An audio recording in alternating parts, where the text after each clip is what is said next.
Hey everybody, welcome to The Lawyer's Daughter. It's Jennifer Carroll. Thank you for tuning in again.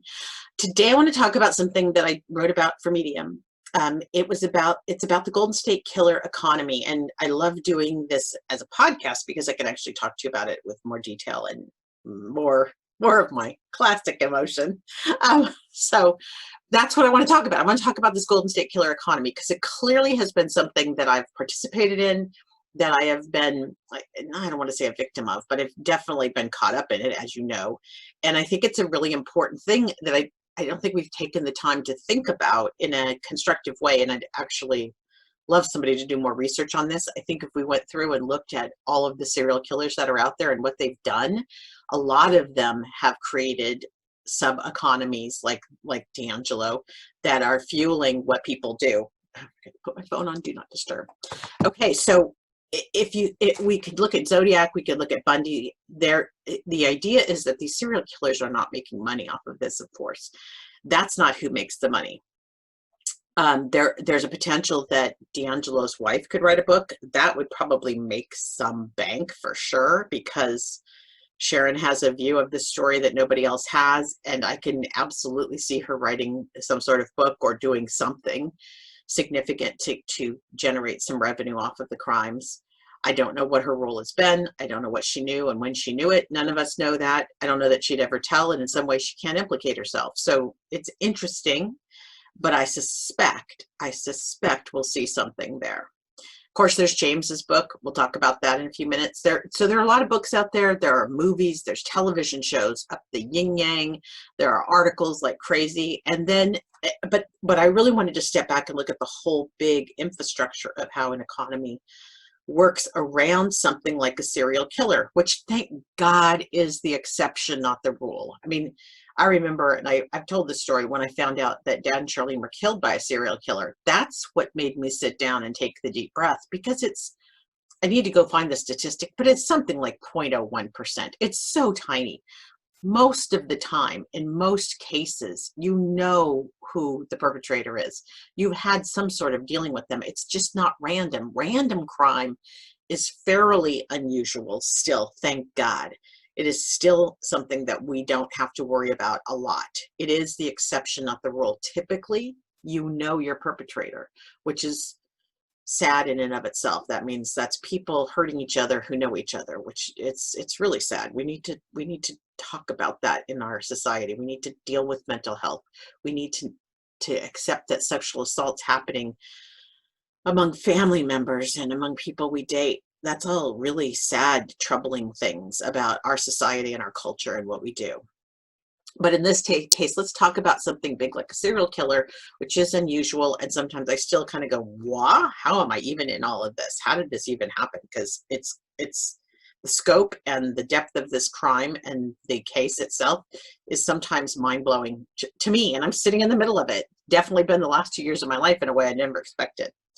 So I think the biggest question people have, and and one victim in particular, her neighbors call her out all the time. They think she's making money off of this. The biggest misperception is that the victims make money. With few exceptions, that's just not the case. So let's go through it. Let's start at the top.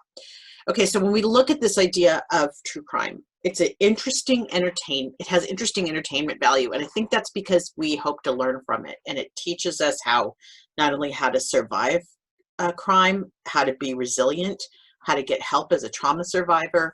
True crime can give us a really good way to act out and try some of the things on that allow us to not necessarily master the topic, but feel more competent should it happen to us. It's especially true if you've actually been a victim of crime in some way, shape, or form, or you've loved someone that's been through a victim of crime. You don't expect it to happen. Today, this is August 3rd, the video is out of the federal judge whose son was killed by the crazy man and her husband was wounded. And I watched her in that video in her first statement to the public. She never expected to be part of true crime. That she was a judge. She saw it. She dealt with it. It was in her life. But never, ever did she expect that somebody would walk in and just execute her son. So that in some ways is why I think we're attracted to true crime. And it's definitely more of a white person's phenomenon. There's research out there that show that that's true. I wish that weren't the case. I think we need to bring in more stories from the people of color, and they don't need to be like the god-awful Breonna Taylor story where she was just brutalized and murdered with really just very, very, very bad police procedure, just incredibly bad. And if you haven't watched Trevor Noah's video about the Breonna Taylor case, you should. It's really good. It's about 11 minutes, but he so aptly describes the difference in our justice system for white people and for Black people. And I think it's worth your time to go look at. So yeah, there's lots of things true crime can still aspire to do. We should be including more stories. We should be including people of color. We should care just as much when a child of color is kidnapped as a white child is kidnapped. And I suspect there's lots of inherent reasons why it's been a phenomenon among white women in particular. I hope to God it doesn't come from this place that believes that people of color are the boogeymen trying to hurt us, because I know for me that's not the case at all. It just happens. D'Angelo could have been anybody. I mean, honestly, could have been anybody. The fact that it was a privileged white male doesn't surprise me at all, to be perfectly honest. But okay, I'll put all my soapboxes away because I can get started on this. And I want to focus right now on the economy part, because I think it is an important thing for us to be aware of and to consider. And I'll start at the top because that has to do with the law and order side of things. So immediately if we have a serial killer or somebody who's criming like D'Angelo was criming, it triggers a lot of expense. This is expense, by the way, that comes at the hands of the taxpayers. We pay for this. So when you have someone like D'Angelo who starts committing crimes in the 70s, you have law enforcement, you have investigations going on, you have people going to the hospital for being harmed. Our tax dollars don't pay for that. That's weird and sad. When you are a victim of crime, those medical expenses land on you. I think there's been studies done about all the people and expense that happened down in Las Vegas when that mass shooting happened. The people were at that concert. Interestingly enough, in our whole true crime world, we still haven't figured out the medical expense part of this whole thing. It's a burden borne by the person who's been hurt. And that right there is potentially as victimizing as the crime itself, because nobody wants to wake up destitute because they had to pay for medical expenses that they didn't ask for nor wanted. So we're going to leave healthcare to the side because that's just a hot mess over there. That's typically American hot mess where we just ignore it and we don't deal with it and we don't embrace it or make it part of our model for how we deal with crime. But what we do virulently in the United States is we scream law and order, law and order, law and order. The fact is the law and order comes at a price. And so it remains wise to be judicious about law and order. There is a lot, we're at a time right now where we're reimagining what the role of our police are, what the role of the other parts of our community that haven't been funded that could make a difference, mental health, medical care, ironically enough, some of those other things that could reach out to people who are doing the criming. But in the meantime, when we scream lock her up or lock him up, what we're really saying is that we're willing to pay for both the pursuit of the criminal and then the defense of the criminal on the other side. For every person arrested, we also provide the defense. So not only do you have the police, so all the investigations that went into D'Angelo, but then you get to the actual arrest, and now you trigger a tremendous number of additional costs, court costs, lawyers' fees, and it is on both sides. And I think this is the fact that so many of us forget. This isn't a bad thing. This is a good thing that it's on both sides. But it does suggest that we might want to consider temperance in terms of what we consider to be the right way to handle crime. Maybe all crimes don't qualify for a trial. Maybe all crimes don't need the same level of defense. Maybe there's a way we could start to turn some of this punishment for crime into something that's actually beneficial to the community and that provides a sense of restitution or a sort of restitution. Imagine if you were arrested as a looter and you were sentenced to going to do work, to repair what you damaged. Suddenly we're getting both restitution as taxpayers, we're getting the restitution. Also, the person who did the looting and did the miserable behavior is having to work their butt off to restore what they damaged. Suddenly, the consequences start to map to the behavior, and it's an opportunity to maybe regain some of what we as taxpayers invest in having law and order and a civilized society function with certain rules that we all agree to and that we hold dear. So I'm bringing this up because I just need you to start thinking about it. I know I don't have all the answers. None of us have all the answers. That's why we're all talking about it right now. But it's a way to think about it in a way that we trigger our gut. When we react from the gut, lock them up. It sometimes then gets mangled, and we don't necessarily put together the best decisions in terms of fiscal responsibility and lasting effect. So locking everybody up has been great for the prison industrial complex and all the private entities making money off of this. And by the way, we're not doing any service to the prisoners either. We're not rehabilitating anymore. We're basically turning them into little mini Lord of the Flies situations where now, unfortunately, everybody's dying from COVID. But just because you're a criminal doesn't mean that you deserve to die in prison. Some of them do. My friend, Mr. D'Angelo, wouldn't really bother me, but that's not how it works. We should be helping humans be better, and we should be allowing people who want to redeem themselves, who want some form of redemption, to have that, if that means work or restitution, whatever that is. But we don't have good paths for that right now. It becomes a dollars and cents transaction approach to law and order, and that, I think, diminishes our civility, and it diminishes our societal response to what's really happening here. So yeah, big words, lots of heavy thoughts, but the idea is lock her up and lock him up is not a simple answer, and it has consequences. So it's a real opportunity for us to look at what we're doing and figure out better ways to do it. And all of that costs money. So in the case of the D'Angelo case, they were forecasting a $21 million price tag for the trial. That's because it involved so many jurisdictions. I mean, I think he crimed in 16 counties, and he has charges in 6 jurisdictions, so that's a big deal. And so all of those things ended up driving up the cost, and that is more than the taxpayer should bear. In my humble opinion, it's way more than the taxpayer should bear. Just because you are really good at criming doesn't mean we should have to pay all this money to support you through the end of your criming, which is the court trial and legal expenses. And we have. I mean, the good news about a plea is it saved us a lot of money. Money was still spent. Apparently, the Sac State thing just alone was quite expensive. Makes sense because they had to do the COVID cleaning. I'm sure they needed special cleaning people. They had to have media. There were media there. There were lots of security guards there because, of course, now we were at a public venue when there aren't many, and you don't want to have somebody come in and do something stupid like bring a gun or try to shoot D'Angelo or whatever other silly things could happen. So I can see how these things rack up, but we still got out of this very, very affordably. So law and order costs money. We pay for both sides. That's important because that's what we believe in. We believe in the rule of law, which means you are entitled to a defense. But it does all come at a cost. So that's the first thing I want to put in your brain. And that's, to me, the biggest thing where we suck the money down in this economy, how a serial killer can create an economy, right? Right there, travel, all the infrastructure, hotels. Like we fired up everything. Just the trial itself fired up a lot of jobs and created a lot of revenue for and expense for different organizations. Now we go, and we didn't, the AB bill, the bill that went to California, it got put on hold, and then I don't think it got funded because, well, now we have a plea, but at the time they were still waiting to see how this was going to play and if we were really going to have a trial.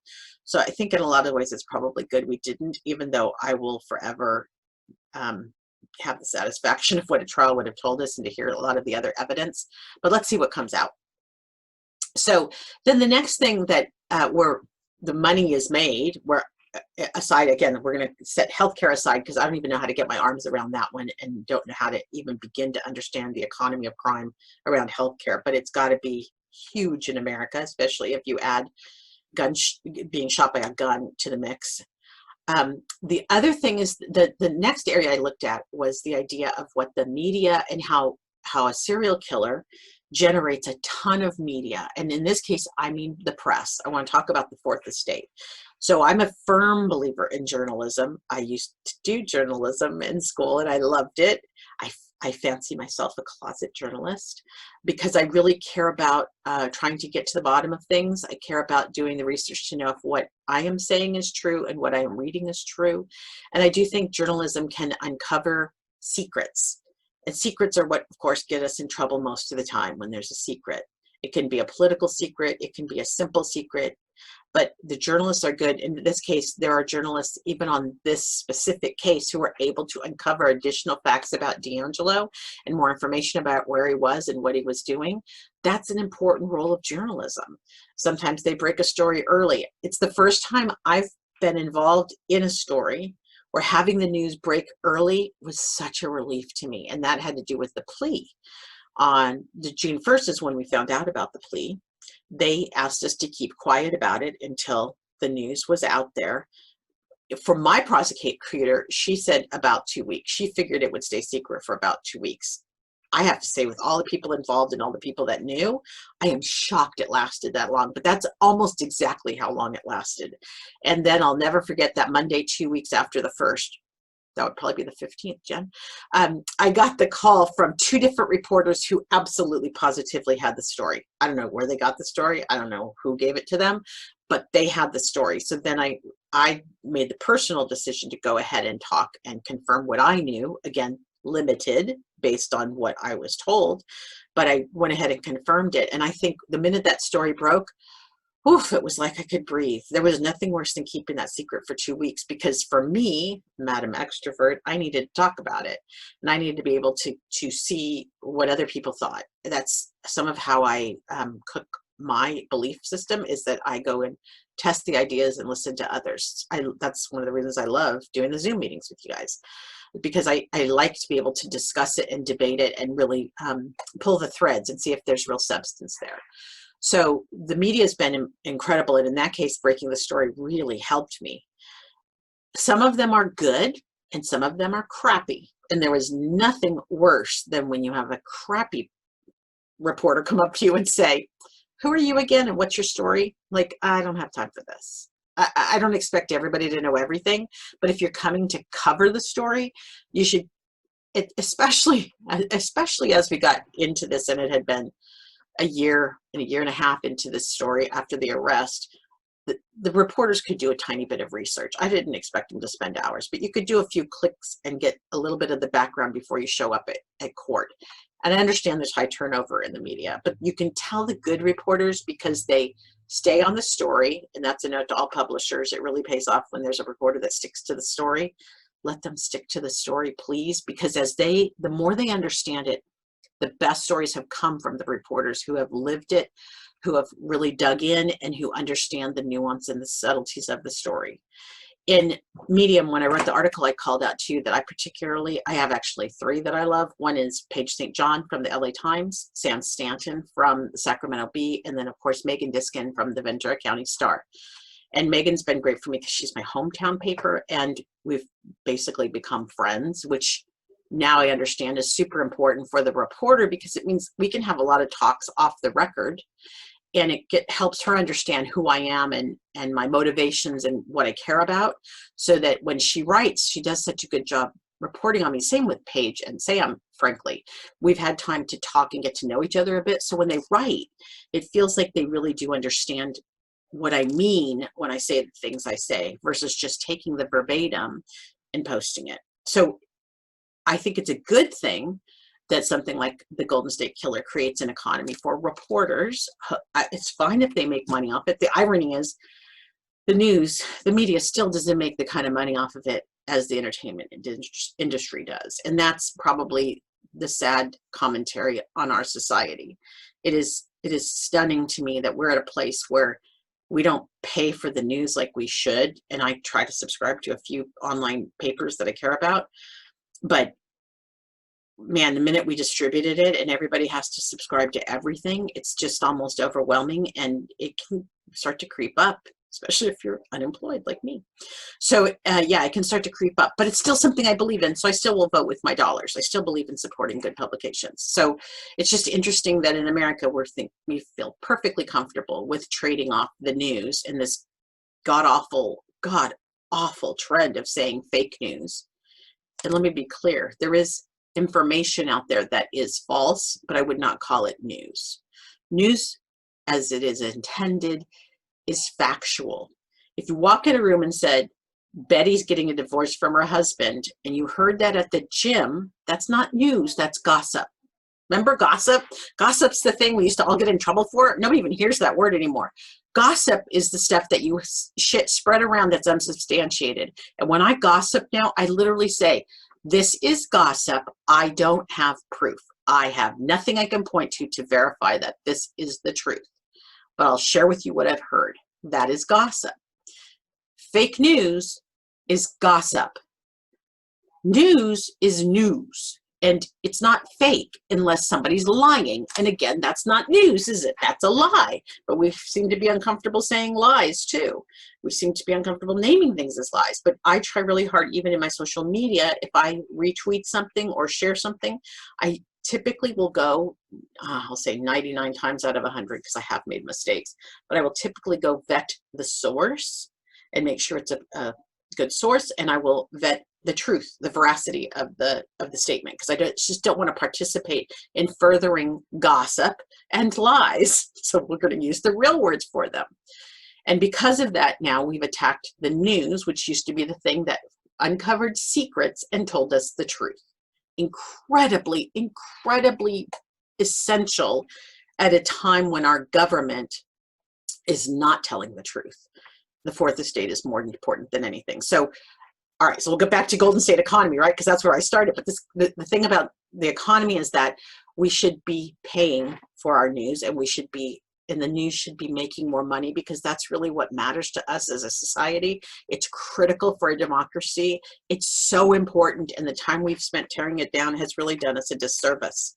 Instead, we look to things that I will call infotainment or entertainment, and that's where things get really messy. And it's honestly one of the reasons I got so upset about the Paul Holes thing and the HBO documentary. So let me back out a second. Another area where people are making money, of course, is on the big entertainment. And there's no responsibility at all there other than to their viewers. If you look at how an entertainment model works, it's all about eyeballs or clicks, if you want to consider it that way. If you can't produce something that gets eyeballs, you're doing a bad job in the entertainment market. That's super different from the news. The news should be based on if you're uncovering secrets and revealing truth. That's what should drive eyeballs. But in entertainment, it's the salaciousness. It's the anything that makes you like, I gotta see this, I gotta know more. It's been interesting on the HBO special because so many people were looking forward to it, as was I. I honestly was super excited about it until I saw what it turned out to be, and I then got really saddened by it, because it felt like such a letdown of what I thought the promise was and what I was told it would be. And interestingly enough, while they may have had eyeballs, I suspect the poor reviews came out pretty quickly that this wasn't about our case particularly. It was really about Michelle. And if you were interested in that, go for it. Like that's what the story went to. It wasn't until I think this last episode, the one that rolled last night, Sunday night, which was the episode 6, the final episode of the show, which many people thought, that's it, it's over. Like, wait, it didn't even do anything yet.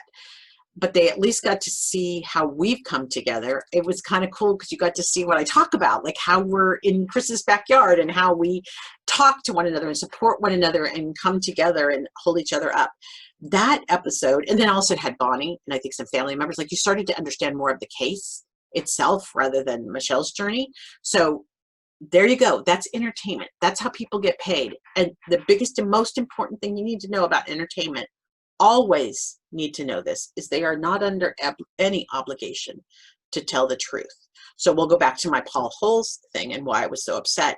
One of the things that happens in entertainment is that someone that is perceived to be in authority, and in this case, Paul Holes, will say something that is not true, in this case, speculation, and I think they've added that in, but I haven't gone back to hear it.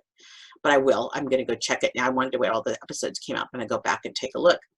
But to have Paul, and I'm sure he doesn't say maybe, or it could have been, or I'm speculating, or my hypothesis. I bet that's not what he says, but I'll go find out because I don't know. But the problem is the minute it comes out of his mouth, and this is the problem with entertainment, people believe it's true. And that's a responsibility that anyone in any position of power or authority has, which is to tell the truth.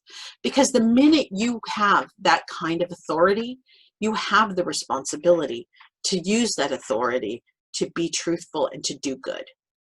Just how it works. I've decided that's the rule of humanity. With great responsibility comes, what is it? With great something comes responsibility. With great power comes responsibility. It's true. That is your responsibility. You get to have the privilege of your power by being responsible with information. And so the issue I have with the entertainment industry, and the reason it's unfortunate it makes so much money, is that it doesn't have to be true. And I think anybody who's watched any specials about their loved ones who've been featured on Dateline or 2020 or anywhere out there, 2020 is kind of that weird, is it news? Is it entertainment? You decide. I do believe they try hard to do a good job. That's based on firsthand experience with that team. But I've never done a rhetorical analysis or any kind of analysis of their shows overall to know if they are ever disputed or considered inaccurate. But I bet they miss little things. Everybody does. The point is that entertainment doesn't have to be true. And yet they can make all the money they want. That's what the whole thing is designed to do, is to get you to tune in and them to sell the commercials and sell the subscriptions, and they make all the money. There's another part of the Golden State Killer economy that I find fascinating, and it's frequent now in the true crime community, and those are the podcasters and the writers. So these are not particularly journalists, although some of them may aspire to be. Some of them are practitioners, former lawyers, former investigators, people who have at least had their toe in the water in terms of the business that they're reporting on. But generally, and of course there's always exceptions, I find these people to be incredibly earnest and committed to telling as much of the truth as possible. They'll go get interviews, they'll do the research, they'll go down those rabbit holes. I mean, that's actually some of the beauty and the thrill of the podcasts, right? Because they do go down the rabbit hole, and that's where it's interesting. So, like I have one friend, Deep Throat, she was on my podcast, but she's looking into D'Angelo's ancestral history. It looks like he could be related to a crime family out of New York. Like, wouldn't that be interesting? There's a rabbit hole. That's interesting, right? And yet we're not, I need to look at it more closely, or I would tell you more, but I haven't vetted it for myself, so I don't really want to pass it on. So that would be gossip at this point, just gossip. We need to actually prove the veracity, but that's what a podcaster does. And I think what's fascinating to me is the podcasters are doing this out of their passion, because Lord knows there are few of them that get paid. If they make money off their podcast, it's incremental revenue. It is not fundamental life-sustaining revenue. And it's the same with the writers. And I'm finding a lot of those folks on Medium, but they write for other things as well. They are interested in the story. They want to do everything in their power to tell it as truthfully and as clearly, and in my experience, as compassionately as possible with regard to the victims. And that is super interesting. And again, these are not people that are getting rich. You do have, with the exception of like a Michelle McNamara. And then there's a good example of a book that got stuff wrong, and yet is a New York Times bestseller. So there you go. When things become, the more commercial something becomes, potentially, maybe the more it's less likely to be trusted. Although I don't really think that's true. I'm making that up. I think that it really depends on who the author is, and that's why knowing the credentials of who's doing the work makes the big difference. As far as I'm concerned, Michelle McNamara didn't have a ton of credentials in this area. She was a true crime writer. Yay, that's great. I believe what she did in her early writing, she really dug in, and she did do a lot of research, and she was committed to doing research. But then something went wrong. something about this case, the toxic level of this case, I'm not sure what, but something went wrong. And that really would have been the part of the special I would have been very interested in. I really would have been much more interested to hear a psychologist or a psychiatrist come on and talk about how how she lost control. What started out as something that was her passion, something she cared about, but the toxicity of it, and potentially she wasn't really bred for that. I mean, who is? But cops and stuff go through training. People in law enforcement start to build up a bit of that thick skin. I'm not sure that she had that, and I'm not sure she had support for that. I don't even know what her support looked like. That would have been interesting to learn too. All I heard was a bunch of people on that special pressuring her to do more faster. I didn't hear anything about any of them realizing the woman was falling apart. So, okay, digress again, put the soapbox back under. But my point is, that look, she has a New York Times bestseller because of a confluence of factors. JDD getting arrested, she accidentally died. I mean, horrible things happened, good and bad. And so I think that contributed to the book doing so well, for sure. But it also speaks to, you don't have to tell the truth to get paid. And so that's why I think looking at this economy and then the motivation and the underlying causes of how this economy happens are worth our evaluation, because the fact of the matter is we vote with our dollars and we vote with our eyeballs and our clicks. And it's up to us to be good consumers of this kind of information, especially if we care about true crime and we care about the victims and we care about the rule of law and we even care about the Innocence Project and people who didn't do the crime being treated just as fairly as people that did. Those things all matter when we look at the sources that we use for information. And so I think ultimately, and it's probably because I'm a rhetoric major and I'm used to doing criticism and looking at things through those eyes, that it's really important that we all take responsibility for how we consume information and then how we produce it as well, if you happen to be a true crime producer. And like I said, in my experience, most of the podcasters and anecdotal writers actually do a better job than some of the big ones, because the motivation doesn't come from money. The motivation comes from caring. The motivation comes from compassion and interest. And whenever you're interested in something, you're more likely to go do the research to really know what you're talking about. So this now brings me to the part about me, because I think folks wonder, okay, Jen, you're podcasting, you write, I'm doing what I can. So I've been quasi-employed for the last 2 years, not a lot, but one of the things before I ever started thinking about monetization, which is the word that we use I use with my clients over in Silicon Valley, monetizing your content, some way to turn your content into money. What I've learned so far, and there's probably a lot more I could learn about this, but there are a few ways to earn money off of content you produce. When I started, I didn't care about that at all. In fact, I was just blogging because that's how I express myself. It's how I get my thoughts out. If you look, I have blogs on jcarroll.com that go back forever. I blogged about Katie. I blogged about homeschool. I blogged about her traveling abroad. I stayed home and she traveled, so I followed her trips while she traveled. I did the kind of the trip blog for all the parents who were staying at home so they could know where their kid was that day and what they'd done. That's how I express myself, is to write. But then I realized, oh my God, I'm producing a lot of content. Maybe there's an opportunity to make some money off of it. So the things that you're seeing me do is, of course, use social media to promote my content, which is basically the most affordable way to do it. I don't buy advertising. I've tested ads. I don't love ads. I really don't want to give money to Facebook. That just makes me sick to think of giving any money to Facebook.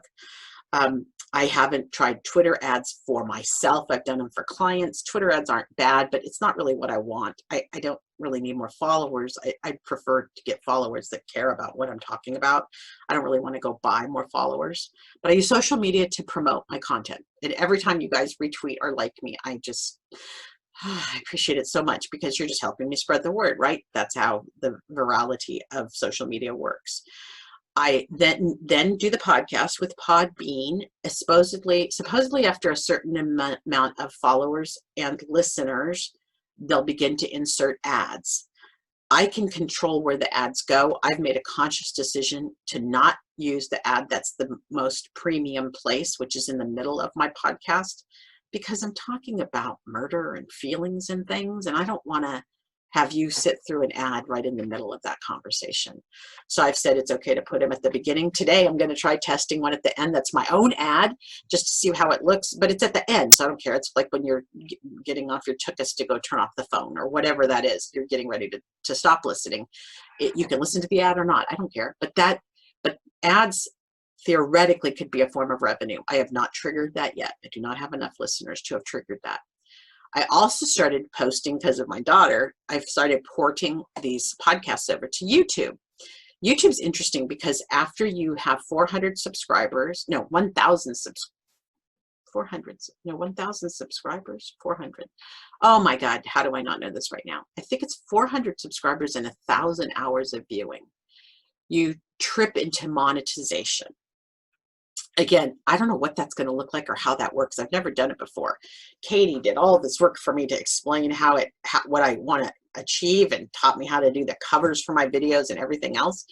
But I thought I'm going to start doing more of these on Zoom, because I can do video and it does port over to the podcast really easily. So depending on how you like to listen / watch, you can either watch me on YouTube, you could subscribe to my YouTube channel, or you could listen to the podcast. I don't care, whatever works for you. As far as I'm concerned, it's just a matter of me producing 2 different tracks of information, but that's not even hard. So YouTube potentially could be a way to generate revenue. Again, haven't seen any of that yet. A little ways off there as well. And then finally, now I'm writing for Medium, which is pretty cool, because Medium is a $5 a month subscription. The joke is, my mom said, have you made enough to pay for your subscription yet? I just made enough to pay for 1 month of my subscription, so yay me. But Medium is an aggregated way to get your story out there, but then when people read it, if they're paying members, we get a little cha-ching, just a little. I almost think of it's almost like a residual check. I think they had that on Jerry Seinfeld episode once. Yes, Jerry Seinfeld, look it up for all you youngsters, where Jerry got a bunch of checks that he had all for like 10 cents each. That's kind of how it works. It's little tiny cash register rings that add up as people read stories on Medium. But since I love to write, and I've written a lot, and it's stuff I care about, it's not that hard. So that's another way I'm trying to monetize the content I'm producing right now. And it's another way that a serial killer creates an economy, because this wouldn't have existed if he hadn't killed my dad and my stepmom, right? I wouldn't have anything to talk about, which I got to say at times is really what I would have preferred. But here I am where I am, and I'm here doing what I'm doing. So there are ways to generate money. I just haven't done any of that yet. There are a few of the victims have been paid for their not performances. They're going on the show, their presence. Most of that happened prior to the arrest, and it was done with places like Nancy Grace or Dr. Phil, or those places where they have that's their whole budget, is that's what they do. They pay for guests to come on. But typically, when you see someone on television, most typically, including me on 2020, or any of us in Unmasking a Killer, we are not getting paid. That is not, it's something we agreed to do because we either care about our story getting out there accurately, which is something many of us care about, or we really want the story to be recorded for history in a way that's meaningful and that's important. And we see the value. And y'all know I love Todd Lindsay. I think he did such a great job of balancing entertainment and taking care of the victims and telling the story. A very different experience with HBO. I loved all the people I met at HBO initially. I'm just super disappointed that it wasn't what they said it was going to be. That's the part, like, I just feel, oof, I put in a lot of work for that team. I mean, a lot of work of my time and everything. And I'm just so bummed that the story ended up being all about Michelle, which is, again, that would have been fine, but I didn't need to be in that. I didn't need to participate in that. That didn't need me in it. Like, why was I even part of it? I mean, it's weird. Like, I just didn't need to be there. So that's how, so yes, and HBO, we didn't expect it. I agreed to do all of that without thinking there was any money involved, but they did do a little thing, and I'm not supposed to really talk about it, but I feels so important to me to be so transparent about it. There was I'll call it a little stipend honorarium. It came after the fact. Didn't know I was working for cash up front. I would have done it regardless. And honestly, if I didn't need to live on it, I was going to put that in my scholarship fund, but I did need to live on it. So I ended up living on it and using it to live on, but it's just not very much money. You just need to know it was not very much money. In fact, probably my medium revenue will start to catch up to it at some point. It's that small. So that's how it works. I think it's important to talk about because folks have this fantasy that victims are making money. And the reality is every victim I know is out of pocket. We have expenses we didn't expect. When I talked at the beginning of this, how medical care isn't even covered.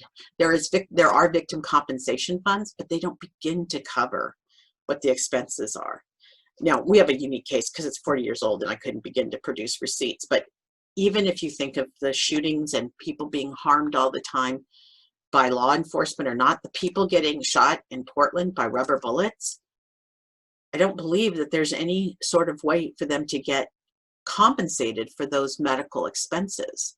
It'll be interesting to see what the stories end up being about that. But I think we have a huge gap in medical expenses and crime recovery and victim compensation, which to me should be the corollary of the NRA. If you're going to make all this money off of guns, you should at least have a fund to pay for gunshot victims' wounds, especially something like Parkland down in Florida where people get hurt. A lot of people get hurt. I mean, that's just one example. We know we have mass shootings. Today is the anniversary of the mass shooting at the Walmart in El Paso. And those people don't get compensated in a way that makes up for what their lives were beforehand. So we still have a lot of work to do, but it's interesting that true crime and someone like D'Angelo could create an economy that's all based around crime. Kind of sickening if you think about it. It's actually really sickening. I wish we could just spend our money on things that move us forward as a society and not keep spending money on repairs, because to me this feels like money on repairs. Oof. All right, so lots of soapbox there, but it's something I think about a lot because I've definitely been in the middle of it, and I know people wonder, and I wanted to be as transparent as possible about it from here, but also have you think about law and order, how we spend, the consequences of how we spend our money, what we might want to get for our money, how there might be other ways to have restitution happen with criminals so that it advances our society instead of just is seen as an expense as a transaction that we pay for their private prison. They get shitty treatment and they come out and just reoffend because they're so broken. All we've done is break them. I am going to be putting up a survey right now. The biggest action item you have right now is if you want to attend any of the Zooms that I'm doing the week of sentencing, and I'm going to do one every day for discussion, basically because I'm interested in your take, and there's going to be a lot of victim impact statements. The registration is open. If you go to jcarroll.com or thelawyer'sdaughter.com, the links are there to register for those Zooms. I did my best to find a time that worked pragmatically for when the statement should be done, and also trying to get early enough for Europe. Probably didn't hit it just right, but hopefully it's close. But if you would like to attend any of those Zooms, and you can attend whichever one you want, or all of them, I don't care. You just need to register so that you have the link. Those registration links are posted. And then I am working on the survey of what's next for the Lawyer's Daughter, who you'd like to hear from, what kind of content you'd like me to cover. Like I said, I'd like to try to go through the end of the year and then probably put this baby to bed. But I'll do a season 3 after sentencing, and we'll go clean up and talk to some of the people I couldn't talk to before. And like I said, Dr. Speth, our coroner from Ventura, I'm hoping to, I don't know if I can get my prosecutor to talk, but I'm hoping to get some other folks like that to come on, and Carol Daly would be one. Some of the others who haven't been able to speak because the case has been open. If you have thoughts about, and James Huddle, I'm hoping to get him as well. So I'll put that list up on the website, and I'll just put the survey up, and I will have that link for you shortly. I just need to get that developed and posted. Thank you so much for listening to The Lawyer's Daughter. Until next time, have a great day. Hey guys, it's Jen. And if you enjoy spending time with me, check out the Life Coach Pod. It's a life positive show that you can watch on YouTube or listen to just like any other podcast. I toggle between information I research and share, and then interviews with life coaches and others who are doing their best to move us forward. I think I have something for everyone. Don't let the pandemic get you down. Visit lifecoachpod.com and subscribe. Regular people, real wisdom. That's the Life Coach Pod. Resume.